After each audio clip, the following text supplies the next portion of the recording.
All right, I'm Ryan Wild. I'm the director of recruiting here at Alliance Careers. For anybody who happens to come across this, I hope that my conversation with Ian Oliver, recent Alliance graduate, if you will, attendee of our June hiring conference, and somebody who we found a little bit shorter term than some others out there, and still did really, really well, and found him and his family a really good situation. Can shed some light on general transition considerations that I think a lot of people need to at least be aware of if this is something they're looking at doing at some point, or help refine if you're in the middle of it right now. We're an organization that assists folks like Ian, junior military officers, in the transition process. He's got a unique story to tell, and I think it makes more sense and probably means more coming from him than it does from me. So, Ian, thank you for joining us today and being willing to do this and sort of share your experience and what all this looked like, both pre and post Alliance, and just kind of generally what you were up against, right? So Ian is a graduate of Appalachian State University, played some football while he was there, ended up going through OCS shortly after that, commissioned in 2018, engineer officer, had some great leadership experiences as a platoon leader, maintenance control officer, I'm sorry, was it battalion maintenance officer, I believe, sorry, and then executive officer, and really great leadership pedigree is part of what we look for. Ian had that in personality and droves. And so regardless of a somewhat shortened timeline, I thought I saw it with him, and glad that he ended up proving me right. I don't get to say I'm right that often, but that wasn't his case. So Ian, if you would, good point for me to turn it over to you. Set the stage for us on what things were looking like for you, where you were at in this transition process right around the time you and I did start the conversation. Yeah. Hey, Brian, thanks for having me on, man. Sure. So, where I was at when kind of right before I started talking to you is May of earlier this year. We were about 2 months out from a hiring conference for Alliance. So prior to talking to Alliance or Ryan, I'd already been reaching out to a couple recruiting firms, and I'd had a little bit of luck, and had a couple job interviews, nothing that was really tailored towards me. But where I was having the most friction was sort of like the situation that I was in, or I am in. Yeah. So my fiance and I, we had our first kid on the way. He was due in a couple months, or in a few months. He's actually just born in September, earlier this month. Congratulations. Thank you. I appreciate that. Yeah. So she's actually still active duty, and she still has another year of time on station out here at Fort Bliss. So we were both stationed out here. And with me transitioning out, I was looking to find somewhere, that I could stay local, or some sort of reasonable traveling distance to be, around here for my family. So, I'm on this job search to find a job that's going to be able to provide for my family, and I'm going to be able to stay local. And, initially there's, several recruiting firms that I went to that, basically turned me down. They're like, hey, you're not really what we're looking for. We want someone that's basically single, ready to go anywhere in the country. So, I had some issues with that up front. And then, of course, when you first start looking at jobs, you start drowning. Like, you first make that LinkedIn profile, it's overwhelming. There's a lot out there. No idea. I just spent, I spent 4 years in the military and really learned how to communicate well in that organization. And you realize you have no idea how to communicate what you've done to the outside world, or how to even begin that conversation, or what you should be looking for. So it was pretty overwhelming. That's kind of where I was at. And Ryan, you reached out to me via LinkedIn. Yeah, man. And got that conversation rolling.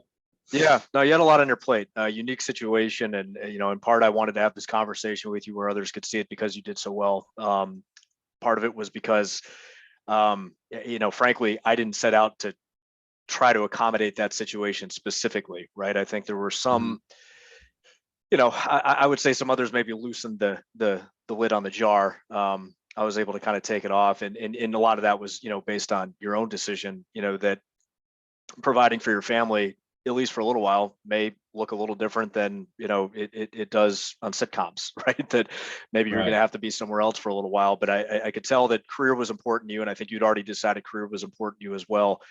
and that there's got to be a way to balance these two things, right, and not be Hmm. totally beholden to El Paso, and not having to uproot your brand new family either, and that there's some balance in the mix. May require a little more of you, but that seemed something you were willing to tackle at the time, and I saw some talent in you, and that's our starting point, right? And what we've found over the years, not all the time, maybe not even frequently, but occasionally at least, if companies come across somebody they really think is somebody they want to hitch their wagon to for the long term, they'll do anything they can to accommodate within reason, right? And that doesn't mean they can do anything at all, but I think you found yourself in a situation where they could, and it worked out really well. So, Sure. um, having seen that in you, I at least wanted to explore the options, and it ended up working out. So, I mean, you were up against it. You had some things that were a little harder to accommodate. I mean, were there? You close in on this thing, you have some conversations. They don't necessarily go where you're hoping to with other recruiters out there, and just like you said, that the sheer overwhelming magnitude of stuff to consider. You first open that LinkedIn account, man. There's a lot more maybe to consider in this thing than I had previously. Was there anything that was keeping you up at night at that point? I mean, what were your major fears in this transition? Yeah, absolutely right. So, and I think first and foremost, and it's certainly become even more prevalent now that I have my son in this world. But Hmm. my initial concern was I wanted to be able to provide for my family. So that was my first concern. I need to find a job that's going to provide. Second concern is, I wanted to be a present father. So Hmm. finding some sort of position that would allow me to do that, to be present in whatever capacity that might have been. And then three, you know, I really did want to be taking a step forward in my career, right? Yep. Like I wasn't leaving the military to take a step back. I wanted to propel forward, continue to progress my career. Um, and because why not? And so those were some of the three things that were kind of weighing on me, and trying to figure out how to bring those three things together was challenging. And that, I mean, that was certainly what was, I stayed up late doing research, worried about how do I make this happen. Right. And that's absolutely Yeah. No, I think, and that's an important part of this whole thing is that, again, it goes back to the balance piece, right? I've got to take care of my family, but I've also got some personal and professional goals that I don't want to settle too much on to make that part happen. They should be able to go in tandem, and certainly in an economy like we're experiencing right now, there's a lot of opportunity out there, and there's a oh lot of yeah. different ways that could look. Part of the daunting aspect of transition is really investigating all of that to see all the different ways in which this can manifest. Um, a big part of what we do is a program leading into one of these hiring conferences, right? Not just throwing you in front of some employers, but really giving you a template to uh, be able to go along this glide path. We've already distilled a lot of information out there, various career fields, so that you can kind of see what resonates with you, and be able to answer some of those big questions for yourself before we get to that point. And we use that as data points to decide who's talking to who and why. So that's part of it. But yeah, I mean, you worked hard in your life, right? Playing football at a D1 institution, and worked your way into the military, going through one of the harder routes, via OCS. And I don't know, you got to be careful, I think, in formulating this thing mentally to where it's not just full stop after that. I just need a job, right? This is about a paycheck and Right. taking care of my family, and I'll deal with it. I think career aspirations beyond that are still pretty important to a lot of people who are wired like you are. And Mhm. again, this is a program that kind of caters to those folks. So, all right, so we kind of have a sense of what the plan was, what was and wasn't working up to that point, and then you and I found each other, right? So, Right. um, what what flip, what switch flipped in your head? And yeah, spoiler alert, we worked with Ian, he worked with us, right? That's why we're talking now. But what do those conversations look like, and how did that affect your mentality, and how did that alter your plan?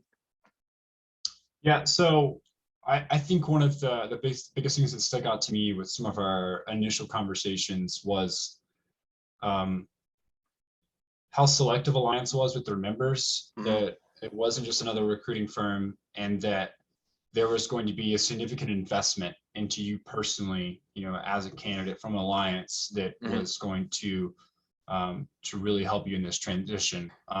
So that stuck out to me, one. And then two, the bread and butter of what I sort of take away from Alliance is their ability to find positions of high potential growth, positions that are going to propel you into the corporate world. Versus, I think I even took a workshop early on, when I was considering my transition, and they made comments, about that first job you get out of the military, don't expect to have that one for more than a year. It's only going to be temporary. Just use that as a stepping Yeah. stone to like get your feet wet. And so that was my mindset. I was like, this first job I get, it's going to be temporary. Like I'm not even worried about what it's going to be. And Right. Yeah. Ryan, you came to me and you're like, no, that doesn't have to be like that. You are capable. And there was this investment from Alliance that we're going to expose your true potential and what you're actually capable of, in the corporate world. So, whatever you're going to do. So, that was what changed my mindset. I had this newfound confidence in myself that, I can be really successful if I got the right tools. So. Good, Yeah. good. No, I'm glad, right? We're trying to change that statistic to what little degree that we can, right? We've got a fairly limited capacity for candidates here. Part of the reason for selectivity is everything that we do invest in candidates. But no, we're firm believers that if somebody like us can make the right introductions with the right organizations and lay some of the groundwork with them to help them much better understand what somebody like you can bring to the table, to be considered and get interviews, then if we put you in the room with a little bit of preparation, the rest will probably take care of itself. And for 18 plus years now, that tends to have proven itself true, and it certainly did in your case. So no, we want to put people in front of real career launch pads right away, right? You can carve your own trajectory out from there, but we try to shy away from, well, you'll leave your first job within a year. It could happen, of course, I mean, Sure. nothing's guaranteed, but I don't, if you go into it planning for that, then you probably will experience that. And we're Right. trying to overcome that. So, so again, the switch flipped, you made the decision. You wanted to jump in with this with us. I was excited about that, and we know you're going to a conference here pretty soon. So, or at least at that point, you've already been. Mhm. What did that ramp up look like? What did the preparation process, the Alliance experience look like prior to that conference?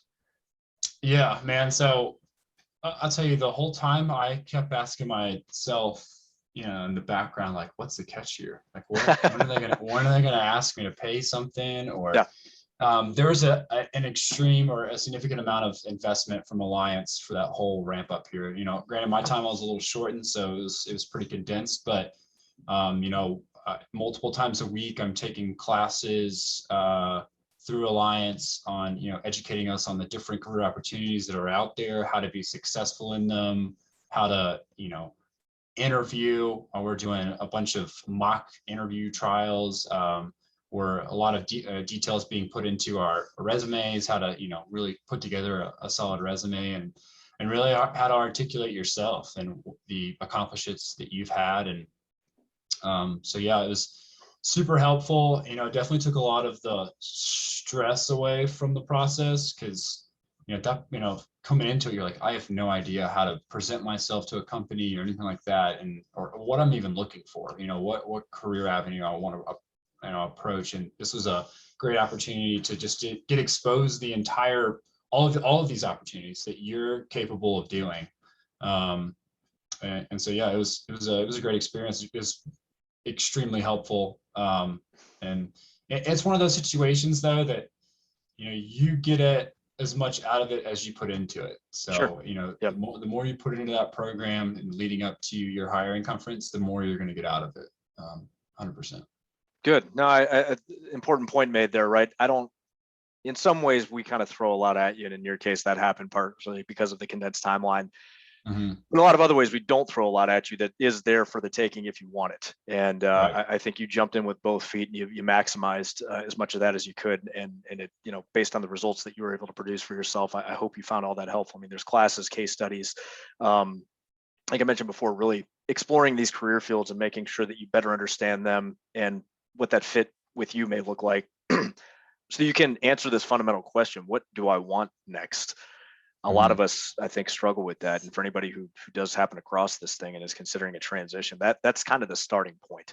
Right. And a lot of people will do this with us for 6 to 12 months prior to their transition, so they can go about methodically answering that question, because it takes a while and a lot of research to make sure you've got the data points you would want. So occasionally people, not occasionally, probably a lot, myself included, once upon a time, put the cart before the horse and come up with that resume, apply all over the place, see what sticks, and then start interviewing. And you may realize, a few minutes into an interview that you do actually land, really don't have any interest in this, right? And Right. that's kind of potentially spinning your wheels, right? So it really should start with, what are the fundamental elements that make up who I am? How do I emphasize that, in my next professional chapter, and then take it from there. So I'm glad you were able to utilize all those resources to your advantage. So brings you up to the conference. Packed a couple of days, not that the weeks before that weren't, but even more so in this case, right? Talking to a number of different companies, some finalized prep work from us. So what did the conference experience look like for you? Yeah. So don't want to skip out on that prep work right before the conference, right? I want to Right. capture that. That was extremely helpful. This is where practice. Man, we rehearsed going through different types of interviews over and over again, so that we were so comfortable when it did come time for that conference to happen. It was like home field advantage. I felt so comfortable talking about myself, how to articulate the things that I've done. It was awesome. It definitely took a lot of that stress away. And then Good. my conference was super busy. I had about 12 interviews in the course of 48 hours. So it was back to back to back. A lot of different companies too. And it was tiring, exhausting, but it was a lot of fun. It was a good time. And do you mind if I jump in really quick? Yeah, go ahead. Not everybody necessarily gets that many. We try to give everybody a lot to make sure they have some options. We try to make sure they're the right ones. We're always going to skew quality over quantity, but if we think somebody can handle it and they've got that kind of bandwidth and breadth of interest and ability, then you may have a lot coming, right? You're going to have some input on that, but that's part of the methodology, right? Is I think we saw that in you. So we're not trying to hammer people like that. We are pretty judicious about who's going to get that many in such a short period of time. And that's fair. That's fair. I was super hungry and I asked for it, so I wanted all the opportunities I could get. For your sins, you got it, right? So yeah, I got what I asked for. That's for sure. But ultimately, I had a lot of success with the conference. I really enjoyed talking to all these companies. They were, some big hitters and some great opportunities. And I got 7 nods from that group of companies. So basically a nod to have a follow-up. They're interested in having a follow-up interview. And, usually that's, out on site, and it kind of, some more testing and stuff like that kind of comes around the corner. But yeah, it was a great experience, and had a lot of success with the conference. Yeah, you did. If I recall, because part of my job during those conferences is a little bit of cat herding, make sure everybody's on the same page, and I'm getting some feedback in the moment. Seemed like you had a lot of high interest in a lot of those too, if I recall. Yeah. Is that right? Yep. Yeah, I don't know that I didn't have any interest, and I kind of want to circle back to that just a little bit. So, Alliance's selective process on what companies they put in front of you. They do a lot of research on these companies, and they're all great opportunities, and they're all tailored towards you. They were tailored towards me in my situation. What I wanted, not just a JMO. So I had these 12 opportunities that I was all just amped about. I interviewed each one of these, and I was super excited about each one of these opportunities. And that the work that Alliance puts into to presenting those opportunities in front of you, giving you the briefing on each of those companies, how to be successful in those interviews, who you're interviewing with, stuff like that. Extremely helpful. And so yeah, that was why I was successful. There's a lot more than just like, hey, I had a couple good conversations. So yeah, just wanted to make sure touched on that. No, it's part of the reason we're selective on the front end is just trying to project when we get to that point, right? I mean, you could have been a year out, and we have no idea who we're going to end up putting you in front of. We know they're going to fit a certain mold. Therefore, you need to fit a certain mold too, to a degree, right? There's a lot of flexibility in that. I don't want to make it sound like it's that it's that type, but it's not one size fits all either. So, if we kind of stick to our platonic ideals, if you will, of finding A plus, junior officers with a lot of great leadership pedigree and a lot of great leadership potential moving forward as well. And we find some great companies, who are doing well financially, innovators in their field, have great senior leadership, place a huge emphasis on culture, and maybe most importantly, are willing to develop somebody like you who hasn't done this before, but can do great things in the future, given some guidance and wants to go do that for them. Then that's a huge recipe for success, no matter what the company name is or what industry they're in. Right. And so, part of that is just, again, 90% of Reliance candidate is who they are. The other 10% is what we can offer, I think, in terms of, what we can show you guys, and Yeah. even most of that self-discovery, right? So, Sure. so Oh, maybe, yeah. maybe that mix of percentages isn't even that accurate, but either way, you're ready by the time you get there, and you have a better idea of what you're looking for. And if we thought we saw it on the front end, it's probably going to dovetail pretty nicely with the lineup that we do have. And then we're pretty judicious on knowing what previous fits looked like, and who's been successful in those roles, and really who's going to excel in certain companies, because there's a lot of different cultures and a lot of different individual personalities Yeah. out there. We're a matchmaker, right? At the end of the day, we just have a lot of Mhm. data points to put into our process before we say, you guys are talking to each other. Here's why. So you had a great conference. Seven high interest companies out there. Don't necessarily get to talk to all those at once in the follow-up process, but the idea is to have at least Right. a few of them chasing you and really figure out what that prioritization looks like. So walk us through your follow-up process. Yeah. So, had a number of companies that I was interested in. My highest interest was in Nucor. Now, I now work for a division of Nucor called American Buildings, but Mm, I was initially just interviewing with their Nucor Building Group division, and my what piqued my interest with them was during my initial interview. They asked you go through conversation, go through your interview, and they sort of ask about your situation. And I explained where I was at in life, and that circling back to my number one priority with all of this is that I want to provide for my family. So yep. whatever that is, whatever you need me to do as an employer for Nucor, I was willing to do it, because I might need to make some sacrifices on the front end in order to be a good father and all that good stuff. So Sure. of course, Nucor came back, and this just speaks volumes to their culture. Mm, I was speaking to their manager, and now my boss, and he goes, absolutely not. There's no way we would at Nucor ever take you away from your family. There's just no chance. Like, right. you're gonna stay out there in El Paso for the next year while you guys wrap things up. We'll develop a position for you. You'll learn. We want to coach you.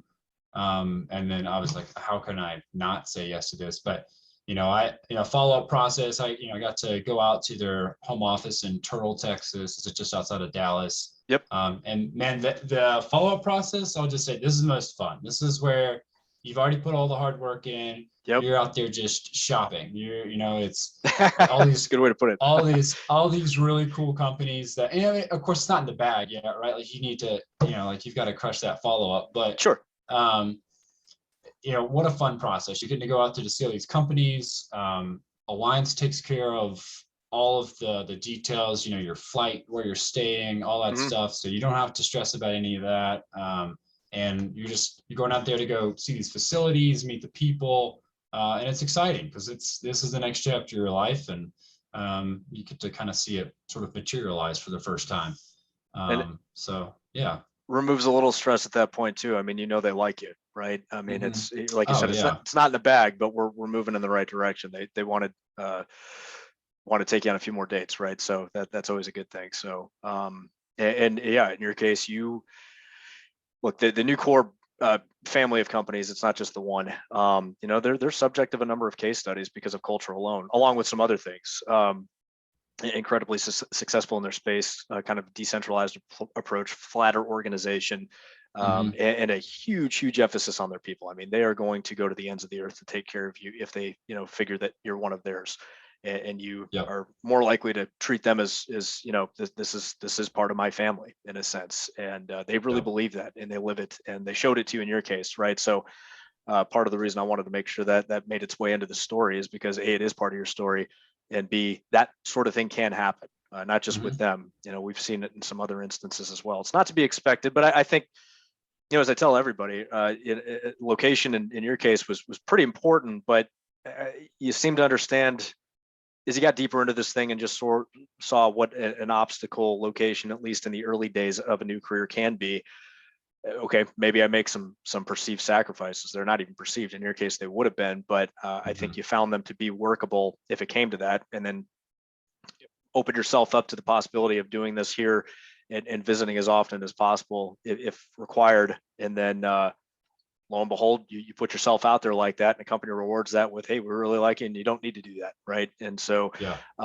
not much in terms of a developed business in West Texas where you are now. So they threw you in there, and I called you yesterday, and you kind of had to wave me off, like, no, hold on, Ryan, I'm actually booking several $1 million deals right now with DoD and some others. So let me get back to you. And you're what, 7 weeks in at this point? So Yeah. Yeah. yeah, 7 weeks in. it's It's go it's ahead. been Sorry. awesome, man. Yeah, yeah. It's 7 weeks in with American Buildings, and I'm loving it. It's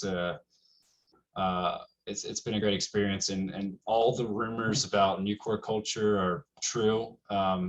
Get to live it every day. We really do practice the culture. Yep. It's awesome. It's a great group of people to work with, and yeah, I've had a lot of success out here.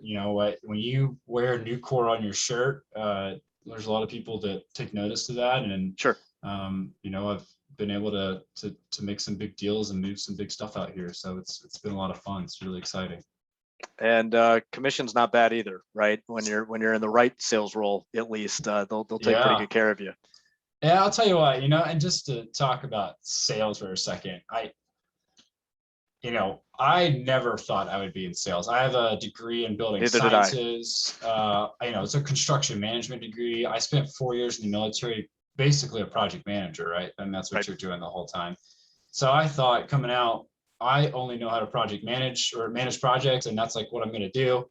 And I opened myself up to the idea of sales just because I like to talk to people, and I like the idea of being rewarded based on, my performance. I'm a competitor, I'm an athlete. I kind of like that concept. And so I opened up to it, and everything that you've probably thought about sales, if you're not familiar with corporate sales, is probably incorrect. If you're based in sales off of that interaction that you've had with some sleazy car salesman, it's nothing like that. To be successful in corporate sales, like you we're candid, honest, we carry integrity with us everywhere we Hmm. go. It's that's how you're successful in this profession. It's not, one liner or pulling the wool over anyone's eyes. So No, it's really a refreshing environment to work in. Yeah, it's been awesome.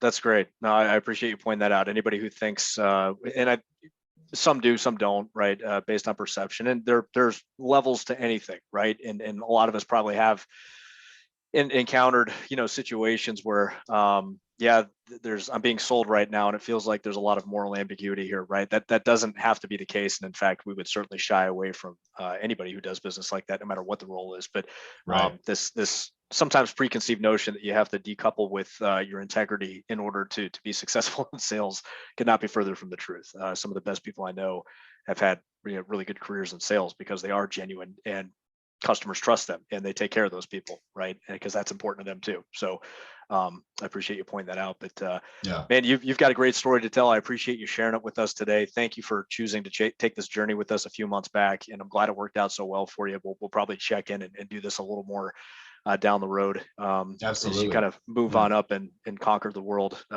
We'd love to be a part of it and share that with everybody. So appreciate your time today. Go back to booking deals. Didn't mean to take you away from building up West Texas out there. Yes, sir. I appreciate it, Ryan. Thanks for your time, man. No problem. Take care.